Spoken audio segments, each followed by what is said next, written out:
Hey everyone, welcome back to Corporate Decoder, where we try to find the hidden gems in corporate filings, but sometimes all you find is dust. Let's see what Amarc Resources is digging up this time. Alright folks, today we're diving into Amarc Resources Limited's latest filing. It's a Form 6K, which is basically a status update for foreign companies. Think of it as a postcard from Amarc saying hello and here's what's happening. And the big news for this update is the financial statements for the 3 months that ended June 30th, 2025. Now, the real meat and potatoes in these reports are the financial statements, and for Amarc, it looks like they're reporting on the second quarter ending in June.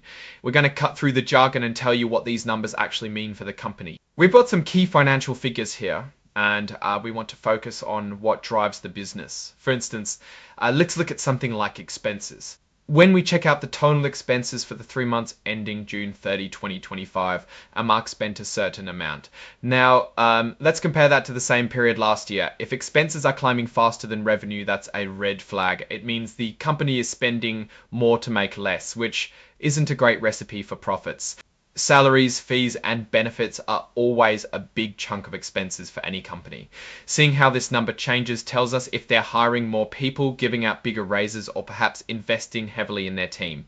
They also report on services from specific companies like United Mineral Services Limited. Tracking these payments can reveal who Amarc is relying on for their operations and if those costs are going up or down. This is like checking your credit card bill to see which subscriptions are eating up your money.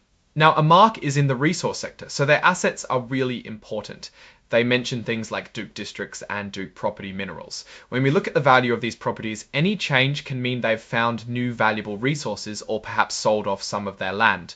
Property transactions are a big deal in mining. Any other property transactions could be anything from buying new land to selling off parts of their existing claims, each with its own story about growth or divestment.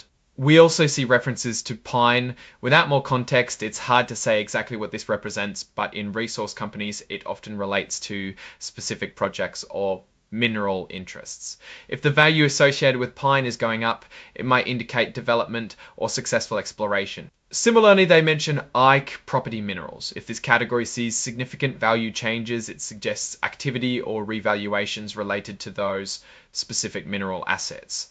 Are they finding more valuable ore, or is the market valuing these minerals differently? Let's talk about the company's structure. They have common stock. The amount of common stock in its value shows how much of the company is owned by its shareholders. If this number changes significantly, it might indicate they're issuing more shares, which can dilute existing ownership, or buying back shares, which can boost earnings per share. And then there's the share warrants reserve. This is a bit more technical. Share warrants are like options to buy stock at a certain price. This reserve reflects the value of those outstanding warrants. Changes here can signal new financing activities or the exercise of these warrants by holders. The investment revaluation reserve tells us about changes in the value of the company's investments. If Amarc has investments in other companies or assets, this line item reflects whether those investments have gone up or down in value, not because they've been sold, but because their market price has changed.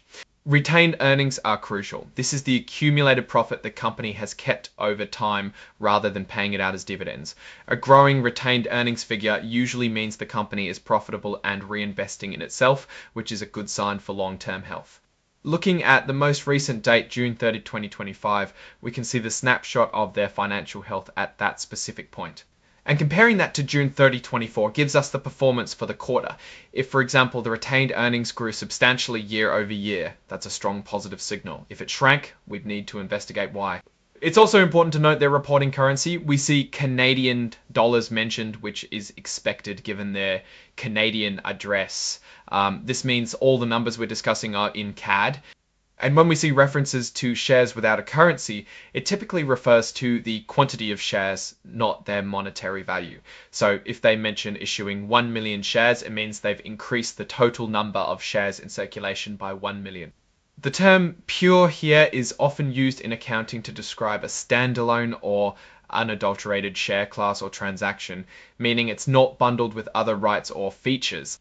Interestingly, we also see US dollars mentioned. This could indicate that Amarc has significant operations, investments, or financing activities denominated in USD, or perhaps that they are reporting certain comparative figures in USD for broader investor understanding. Finally, we have certifications from the CEO and CFO about the accuracy of these reports. This is a standard procedural step, but it shows accountability. The top brass is basically saying, yes, this is real. So what's my take on all this? Amarc Resources is presenting its quarterly update, and while the filing outlines various assets and financial reserves, the true story lies in the trends. Without seeing the actual financial values, it's hard to give a definitive opinion, but we're looking at a company that's actively managing its mineral properties and financial structure. The key for investors will be to watch how these asset values, expense lines, and reserves change from quarter to quarter and year to year. Are they growing profitable assets, controlling costs, and is their long-term financial health improving? Those are the questions these numbers, when you see them, should answer. Alright, that's our quick dive into Amarc Resources' latest filing. What do you think these numbers mean for the company's future? Let me know your thoughts in the comments below. If you found this breakdown helpful, smash that like button, subscribe for more corporate insights, and don't forget to join our Discord community in the description for more discussions. Thanks for watching, and I'll see you in the next video.